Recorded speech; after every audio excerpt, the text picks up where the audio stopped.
Baiklah, pada kesempatan ini saya akan mempresentasikan salah satu topik di manajemen, yaitu tentang kepemimpinan global. Ada beberapa hal yang akan saya sampaikan pada penjelasan topik kali ini, yaitu tentang leadership, kemudian global leadership, dan leadership in community nursing. Ada beberapa konsep atau pemahaman yang perlu kita pahami bersama tentang leadership. Jadi leadership dan manajemen itu dua hal yang berbeda, walaupun kadang-kadang banyak yang menyamakan dua hal ini, tetapi sebenarnya leadership dan manajemen ini adalah dua hal yang berbeda. Leadership influence or inspires the action and goals of others. Jadi dia memberikan pengaruh ya, atau menginspirasi untuk melakukan aksi. Kemudian not all leaders are managers. Jadi tidak semua pemimpin itu, leaders itu adalah seorang manajer. Dan leaders itu adalah people who do the right thing. Jadi orang-orang yang melakukan sesuatu dengan benar, who do the right thing, melakukan sesuatu dengan benar. Dan manager adalah people who do things right, yang melakukan sesuatu yang benar. Dan yang satu lagi, yang leader itu adalah people who do the right thing, melakukan sesuatu yang benar. Sedangkan manager itu adalah people who do things right, melakukan sesuatu yang benar. Leadership itu dikatakan sebagai a process of interaction in which the leader influence others toward goal achievement. Jadi seorang pemimpin itu, jadi seorang leadership atau kepemimpinan itu adalah proses interaksi. Jadi interaksi, dan di situ ada pengaruh yang diberikan oleh seorang pemimpin untuk pencapaian tujuan.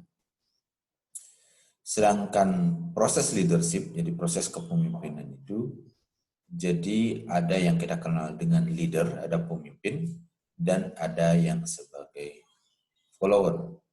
Dan mereka dua-duanya berinteraksi satu sama lain. Jadi yang bagus itu adalah interaksi yang baik antara pemimpin dan bawahannya, atau antara leader dan follower. Saat ini perawat dituntut harus mengetahui bagaimana memimpin. Memimpin baik itu sumber daya manusia yang ada di keperawatan maupun sumber-sumber lain yang bisa mensupport berjalannya kepemimpinan di keperawatan, atau kita kenal dengan leadership in nursing. Ada beberapa hal yang perlu dipahami terkait dengan fungsi manajemen, yaitu ada yang dikenal dengan planning atau perencanaan, kemudian organizing atau pengorganisasian, kemudian staffing. Jadi di sini bagaimana pengaturan staffnya, staffing ya.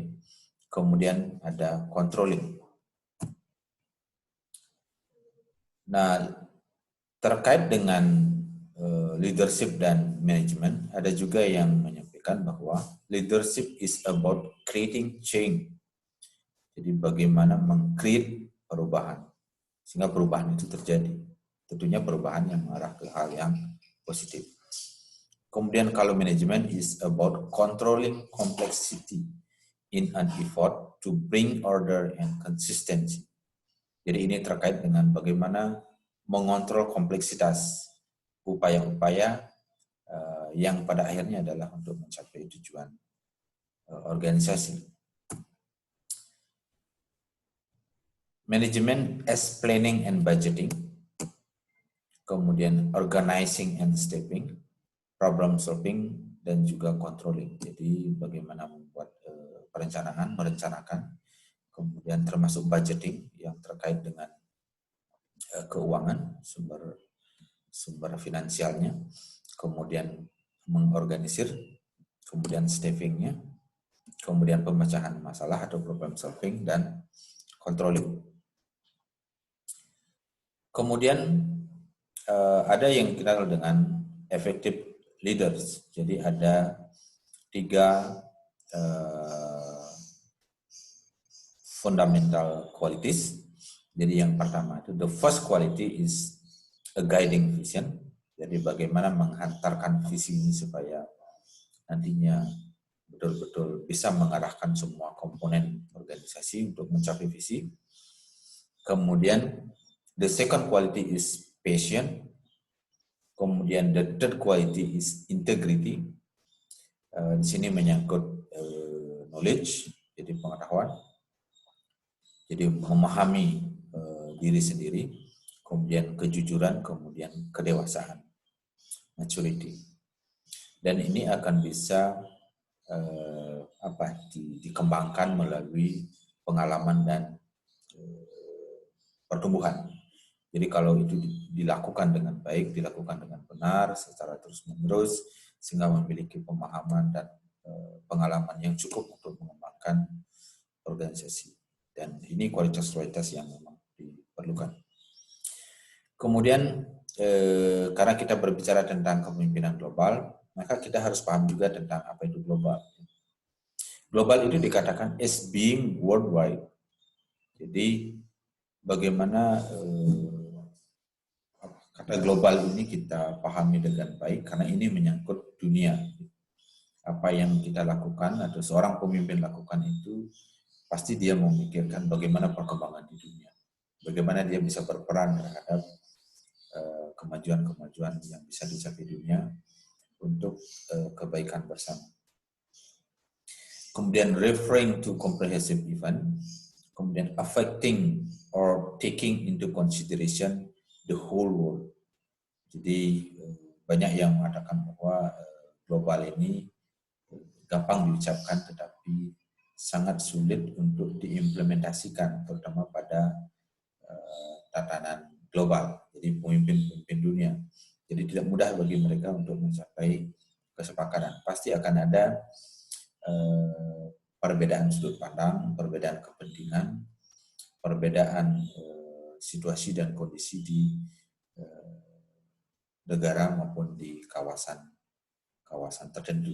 Dan ini bisa memunculkan konflik kalau tidak ditangani dengan baik. Tetapi yang terbaik adalah adanya konsensus, adanya pemahaman bersama untuk lebih mementingkan kepentingan global daripada kepentingan bangsa.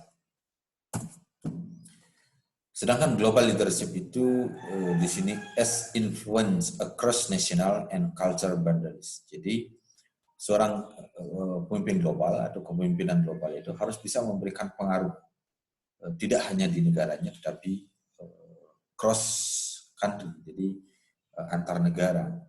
Jadi sekian banyak orang, kalau dia mampu menjadi pemimpin di global, semestinya dia bisa memberikan pengaruh tidak hanya di negara tertentu, tetapi di banyak negara. Jadi cross nationalities. Termasuk aspek-aspek budaya. Nah, ada teori kepemimpinan. Ada banyak teori yang banyak cukup dikenal, misalnya ada Greatman Theory. Jadi Greatman Theory ini meyakini bahwa pemimpin itu dilahirkan, leaders are born, not made. Jadi pemimpin itu muncul karena dia dilahirkan sebagai seorang pemimpin. Leadership was associated being male, military, and western. Jadi pemimpin itu berdasarkan teori ini, Greatman Theory menyebutkan bahwa pemimpin itu selalu dihubungkan dengan laki-laki, kemudian militer, dan barat. Kemudian yang kedua ada situational theory. Dalam teori ini, no one right way to manage. Different situations require different intervention. Jadi situasional. karena situasional, maka seorang pemimpin pada kondisi seperti ini harus betul-betul melihat situasi, bagaimana situasi, the current situation, jadi situasi saat ini, kemudian itu yang dipakai sebagai dasar bagaimana memimpin, karena sangat dipengaruhi oleh situasi saat ini. An effective leader needs a flexible. Jadi kalau mau menjadi seorang pemimpin yang efektif, maka semestinya dia harus fleksibel. Nah, ini di bawah teori situasional. Kemudian leadership itu selalu diidentikan dengan bagaimana memberikan pengaruh, bagaimana mempengaruhi orang lain. Ability to affect someone's thinking or behavior, jadi mempengaruhi pikiran orang, pola pikir orang, termasuk perilaku orang, sehingga mereka mau melakukan sesuatu untuk mencapai tujuan. Effective leaders influence people's thinking and their decisions.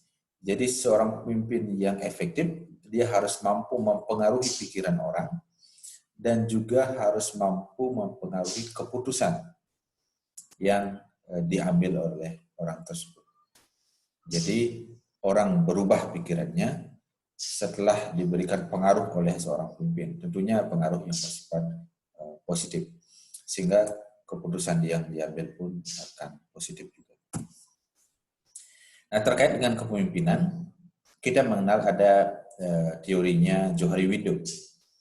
Jadi dalam teori ini disebutkan bahwa ada 4 area dalam Johari Widow. Ada 4 jendela.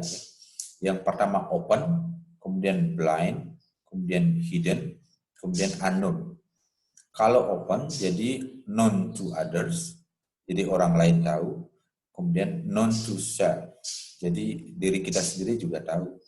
Jadi orang yang terbuka, pemimpin yang terbuka, dia akan diketahui oleh orang lain, dan dia juga mengetahui dirinya sendiri. Jadi open. Sedangkan blind ini artinya buta, sehingga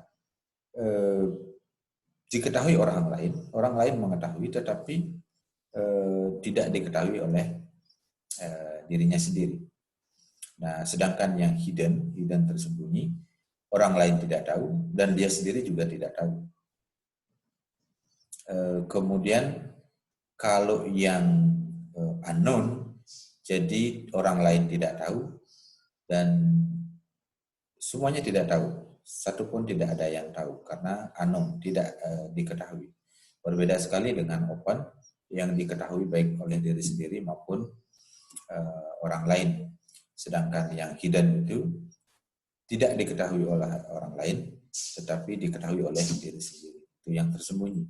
Sedangkan yang blind itu orang lain mengetahui, kemudian not known, jadi tidak diketahui. Kalau unknown, semuanya tidak mengetahui. Kemudian autocratic leadership. Jadi autocratic leadership ini autokratis ya. Jadi ada centralized decision making. Jadi sangat bersifat central. Jadi centralistik. Leader making decision. Jadi seorang pemimpin mengambil keputusan and using power to command and control others. Jadi dia menggunakan pengaruhnya, kewenangannya, ya, otoritasnya untuk memberikan perintah dan melakukan pengendalian atau kontrol. Situasi ini digunakan pada situasi-situasi tertentu, misalnya atau teori ini dipakai atau gaya kepemimpinan ini dipakai pada kondisi tertentu, misalnya kalau tugas itu simpel, kemudian sebagian besar tim members itu setuju dengan keputusan yang diambil, kemudian the decision has to be made promptly. Jadi keputusan itu harus dibuat dengan cepat. Kemudian ada yang dengan democratic leadership. Jadi di sini mengutamakan participatory, sehingga pemimpinnya dikenal dengan democratic leader. Pemimpin yang demokratis. The leader, jadi pemimpin, will ask the opinion of the entire team. Jadi seorang pemimpin di bawah konsep kepemimpinan demokratis ini, dia akan menanyakan orang lain atau timnya tentang keputusan yang akan diambil, sehingga keputusan yang diambil itu adalah keputusan bersama, sehingga sering dikatakan sebagai keputusan yang demokratis. Jadi karena sudah melibatkan semua komponen. Everyone memiliki equal vote, jadi tiap orang memiliki pilihan yang sama. Jadi betul-betul di sini diperlakukan adil. Tiap orang punya hak yang sama untuk mengambil pilihan. Kemudian ada laissez-faire leadership. Jadi laissez-faire ini ciri-cirinya adalah seorang pemimpin ini bersifat pasif. Kemudian yang kedua permisif. Kemudian yang ketiga umumnya selalu menunda keputusan yang harusnya diambil. Jadi lebih bersifat pasif. Jadi tidak banyak melakukan sesuatu karena mempercayakan sesuatu itu kepada anak buah atau stafnya, dianggap staf sudah semua mampu, bisa bekerja sendiri tanpa harus dikontrol dengan baik, tanpa harus selalu diarahkan dan sebagainya. Sehingga pemimpinnya bersifat pasif, kemudian permisif, jadi memaklumi ya, apapun yang dilakukan oleh stafnya dan sering menunda keputusan. Nah, ada beberapa key elemen ya dari kepemimpinan.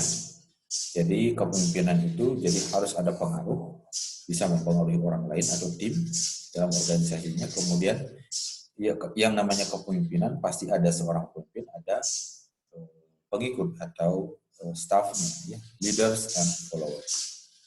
Kemudian ada change, jadi kepemimpinan itu dibutuhkan untuk memberikan perubahan. Kemudian ada orang-orang yang dipimpinnya, kemudian ada organisasi yang memiliki tujuan. Nah, bagaimana dengan, karena ini kepemimpinan global, sedikit saya sampaikan tentang bagaimana kesehatan global. Jadi global health itu an area for study, jadi sebuah area studi, research, penelitian, dan practice dan praktek, di mana menempatkan prioritas untuk meningkatkan kesehatan, dan achieving equity in health, dan mencapai keadilan dalam kesehatan. Jadi ini yang paling berat itu adalah equity, adil, ya.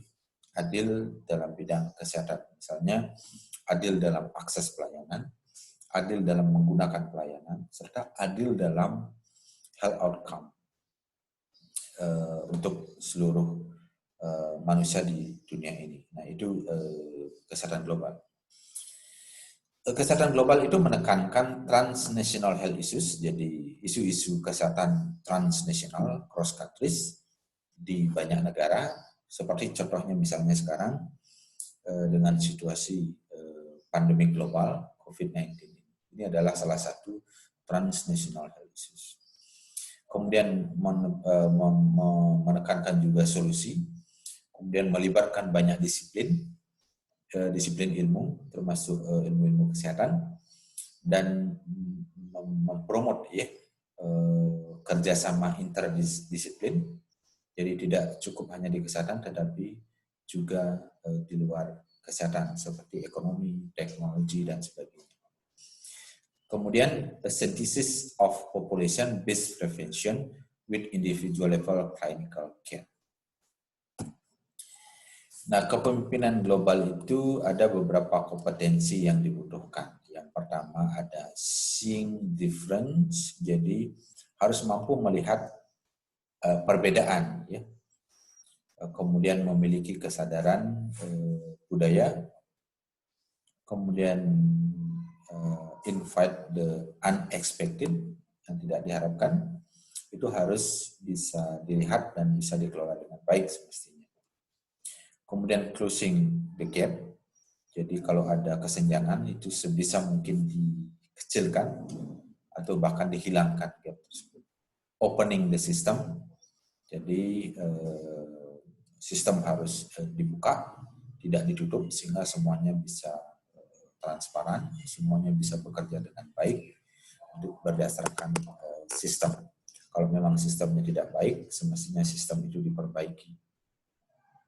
Kemudian preserving balance, jadi bagaimana memelihara keseimbangan bagaimana adaptasi, kemudian bagaimana kita add atau kita ambil nilai-nilai yang bagus, kemudian core values and flexibility, jadi fleksibilitas. Kemudian yang terakhir, establishing solutions, jadi menetapkan solusi-solusi yang mungkin bisa diambil, influence cross boundaries, kemudian collaborative solution. Baik, saya kira itu penjelasan saya tentang bagaimana seorang pemimpin menggunakan teori kepemimpinan, kemudian bagaimana teori kepemimpinan itu digunakan dalam organisasi untuk mencapai tujuan organisasi, bagaimana dia mempengaruhi orang untuk semuanya mengarah kepada visi misi dari organisasi, kemudian bagaimana kepemimpinan di kesehatan global yang pada akhirnya pemimpin global harus mampu memberikan perubahan pada bidang-bidang atau permasalahan di tingkat global sehingga hal tersebut menjadi berdampak positif untuk kesehatan maupun kesejahteraan manusia di dunia. Terima kasih.